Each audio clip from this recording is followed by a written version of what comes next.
Hi everyone, welcome back to my YouTube channel. Today I'm going to show you how to do a piece of fluid art on a canvas. This is just a stretched white fabric canvas. It's not too big, this one, it's just a nice little square one. I just had it as an extra in the back and thought I would show you guys how I do this technique today. So for now I'm going to paint the background. I'm going to paint it in this lovely blue colour here. So just make sure your canvas is fairly clean. Okay, so I'm just using one of these really cheap wooden paintbrushes that you can get from Wilko's or Poundland even. But anyway, just to chuck the colour on, I'm going to start by going in this direction.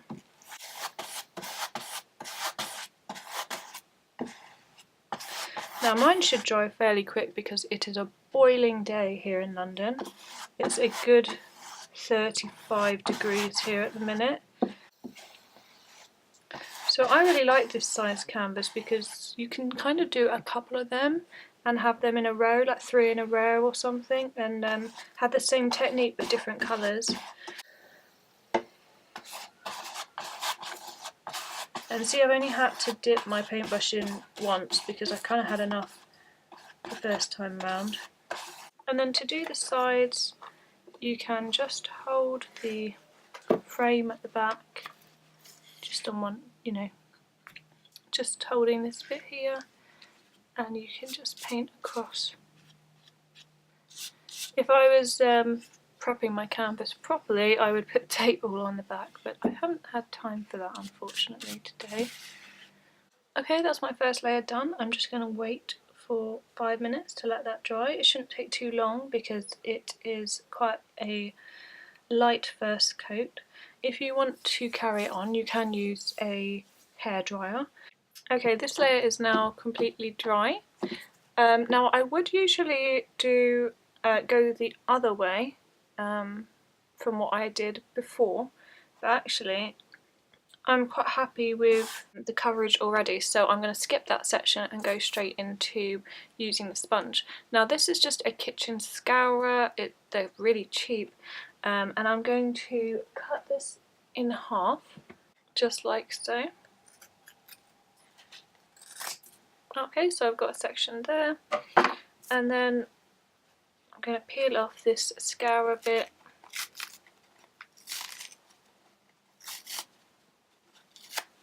And then we're left with a sponge there. Now I'm just going to sort of hold it at this bit here, pinch it together, dip it in the paint, and I'm going to start to cover it. It's just because I don't like the look of the line. You can't really see it on camera, but usually when you use these kind of brushes you will see faint lines going up and across the page.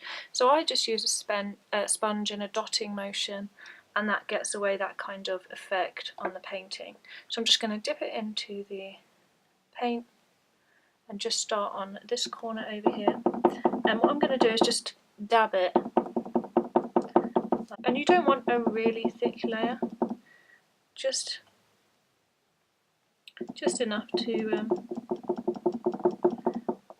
cover the painting there. Now you want to do this fairly quick because obviously the paint does start to dry, and you don't want to start getting any lines where part of your painting is dried and the other's still wet. You can kind of leave it with a bit of a mark, so just try and do it as quick as you can. It doesn't need to be absolutely perfect because we are going to do a painting over it. Right, so I am quite happy with that at the minute. It looks a bit patchy on camera, but that's because bits haven't dried yet. So I'm going to make sure I also do each side. Okay, so I've let it dry. It's completely nice and dry. All the sides are done, and this is ready for the next step. So what I want to do is I want to kind of do like a fluid art pattern in the middle here. Usually I kind of do bits that go off the edge, but today I'm thinking I might just try and do a little bit in the middle here. Now because I've got quite a pale background, I'm going to go with some bright colours. So what I'm going to do is I'm going to use, these are all acrylic based paint. It's kind of a deep pink colour. I think that looks nice against the blue background. Then I've got a lighter pink, which I may use, and I've also got kind of a dark purple colour. I'm not sure if I'm going to use this one yet. But anyway, I'm definitely going to use these two. And then I'm also going to use some of the blue that we use for the background, because it slightly helps it to blend into the background more.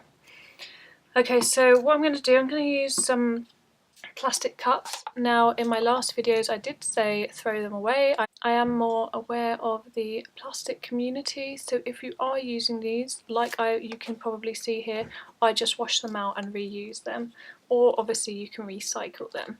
So I don't need much in the middle here, but I'm going to just use probably maybe like 2 squirts. That will do. You don't need much. Then I'm going to do the same with the pink.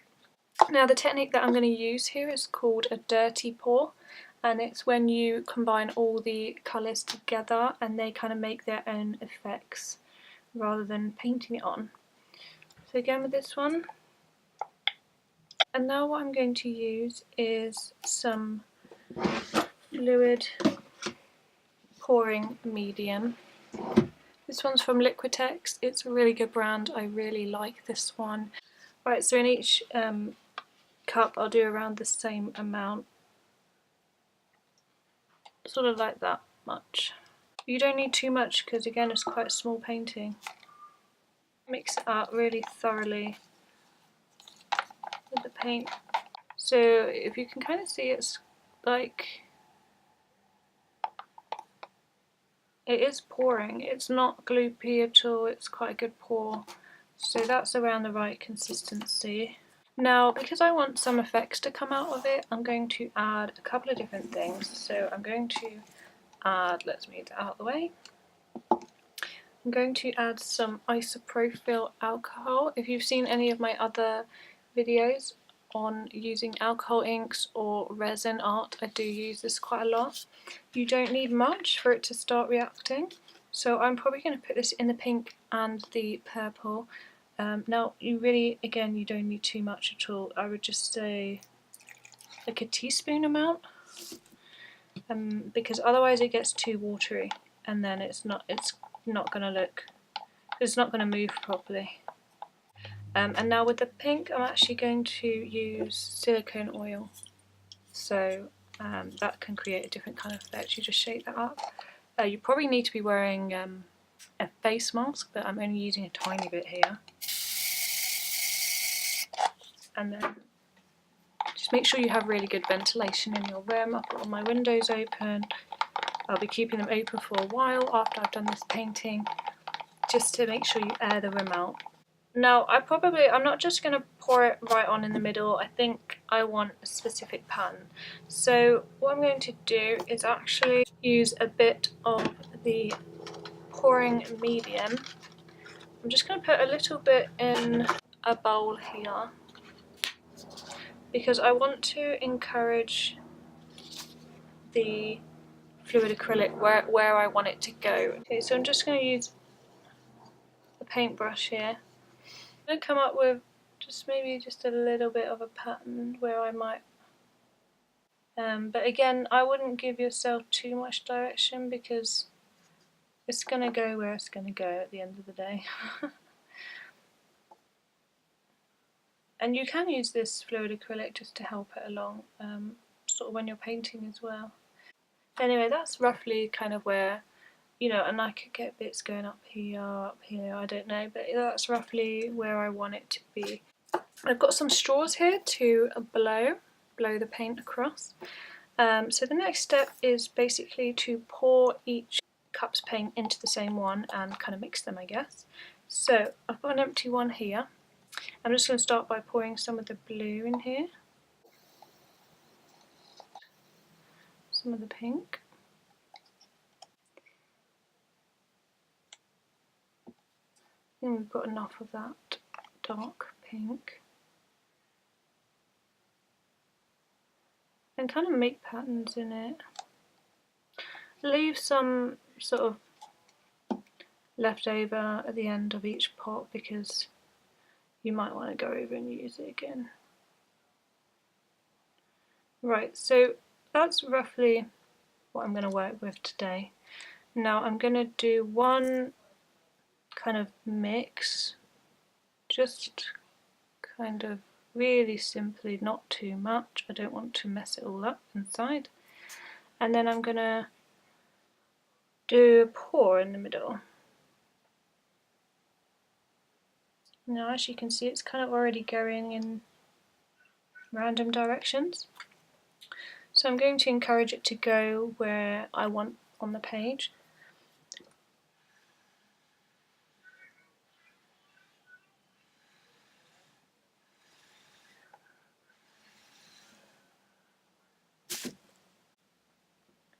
Okay, we've got quite a lot of pink here, so again, it's fine to just pour little bits of this to help it.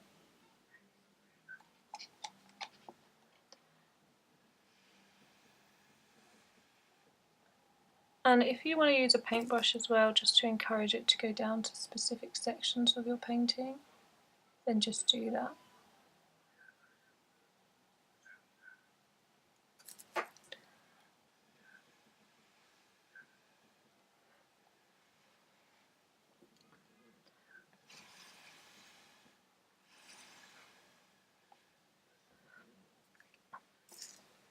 And encourage this side again, just bring some of this lovely pink up here. And you can already see some really nice patterns forming here.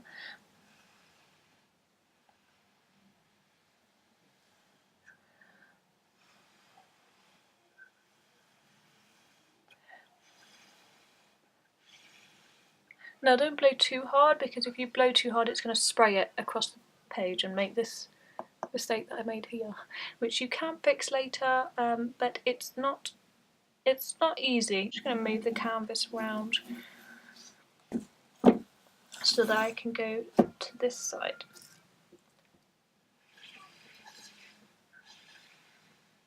And again, if there's more of a specific colour you like maybe might put a bit more of the blue on this side here.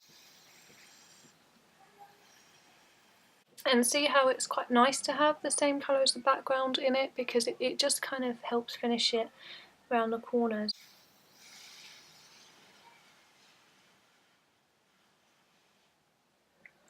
Now I can tell it's starting to get gloopy, which means it's starting to dry, so at this point you just need to work quite quickly.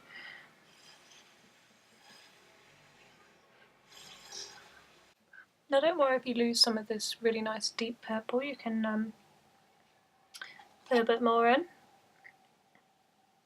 Just use a bit of the paintbrush again.